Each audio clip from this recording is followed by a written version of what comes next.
Before we start, make sure to like and subscribe, and don't forget to turn your post notifications so you don't miss any of our new videos.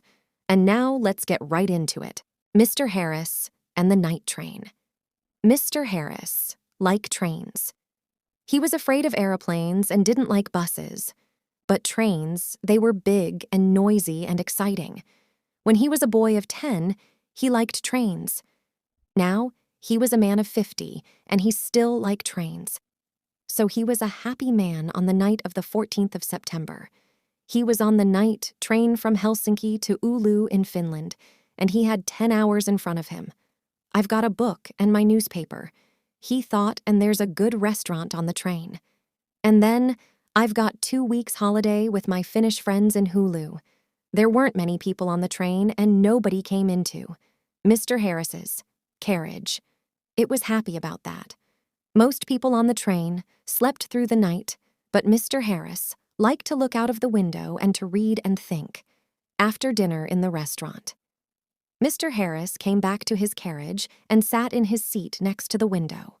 For an hour or two, he watched the trees and lakes of Finland out of the window.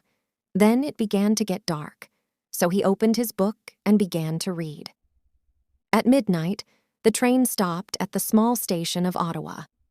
Mr. Harris looked out of the window, but he saw nobody. The train moved away from the station into the black night again. Then the door. Mr. Harris's carriage opened, and 2 people came in, a young man and a young woman. The young woman was angry. She closed the door and shouted at the man, "Carl, you can't do this to me." The young man laughed loudly and sat down. Mr. Harris was a small, quiet man. He wore quiet clothes, and he had a quiet voice. He did not like noisy people and loud voices. So he was not pleased. Young people are always noisy. He thought, why can't they talk quietly? He put his book down and closed his eyes, but he could not sleep because the 2 young people didn't stop talking. The young woman sat down and said in a quieter voice, "Carl, you're my brother, and I love you, but please listen to me. You can't take my diamond necklace. Give it back to me now, please." Carl smiled. "No, Elena." He said, "I'm going back to Russia soon, and I'm taking your diamonds with me." He took off his hat and put it on the seat, Elena. "Listen, you have a rich husband, but I have no money. I have nothing. How can I live without money? You can't give me money. So I need your diamonds, little sister." Mr. Harris looked at the young woman. She was smaller, with black hair and dark eyes. Her face was white and afraid. Mr. Harris began to feel sorry for Elena. She and her brother didn't look at him once. Can't they see me? He thought Carl. I later said her voice was very quiet now, and Mr. Harris listened carefully. "You came to dinner at our house tonight, and you went to my room and took my diamond necklace. How could you do that to me? My husband gave the diamonds to me. They were his mother's diamonds before that. He's going to be very, very angry, and I'm afraid of him." Her brother laughed. He put his hand in his pocket, then took it out again and opened it slowly. The diamond necklace in his hand was very beautiful. Mr. Harris stared at it. For a minute or two, nobody moved, and it was quiet in the carriage. That was only the noise of the train, and it went quickly on through the dark, cold night. Mr. Harris opened his book again, but he didn't read it. He watched Carl's face with its hungry eyes and its cold smile. "What beautiful, beautiful diamonds," Carl said.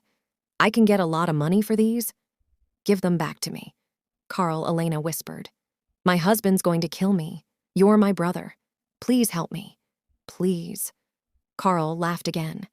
And Mr. Harris wanted to hit him. "Go home." "Little sister," Carl said, "I'm not going to give the diamonds back to you. Go home to your angry husband." Suddenly there was a knife, and the young woman's hand a long bright knife. Mr. Harris watched with his mouth open. He couldn't speak or move. "Give the diamonds back to me," Elena cried, "or I'm going to kill you a hand." On the knife was White Car, laughed and laughed. What a sister! he said. What a kind, sweet sister. No, they're my diamonds.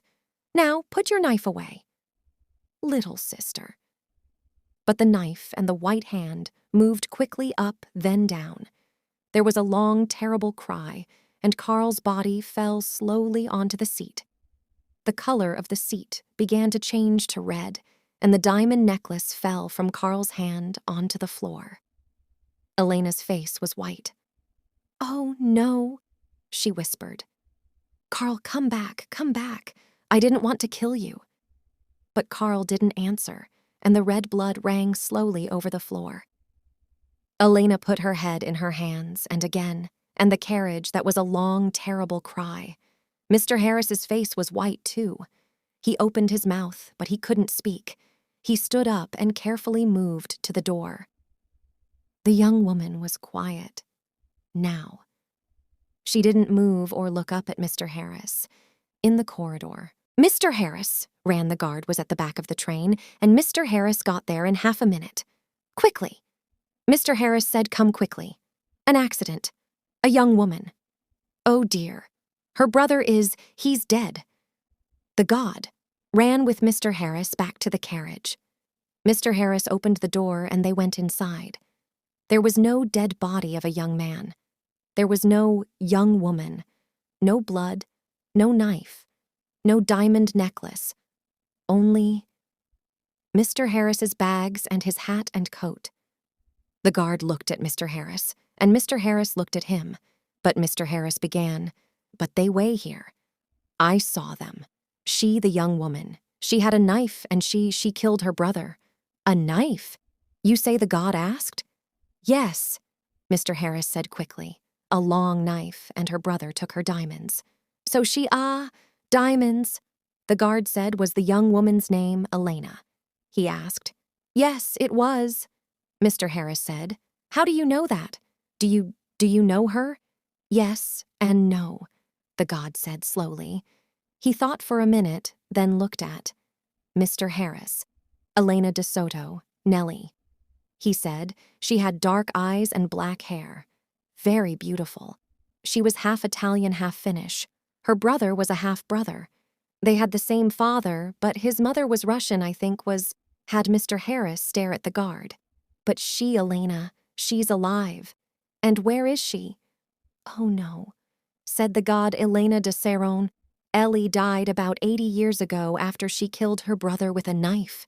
She jumped off the train and died at once. It was near here. I think he looked out of the window into the night. Mr. Harris's face was very white again. 80 years ago, he whispered. What are you saying?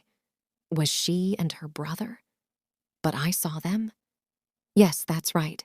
The god said you saw them, but they're not alive. They're ghosts. They often come on the night train at this time in September. I can't stop Elena and Carl coming on the train. The god looked at Mr. Harris's.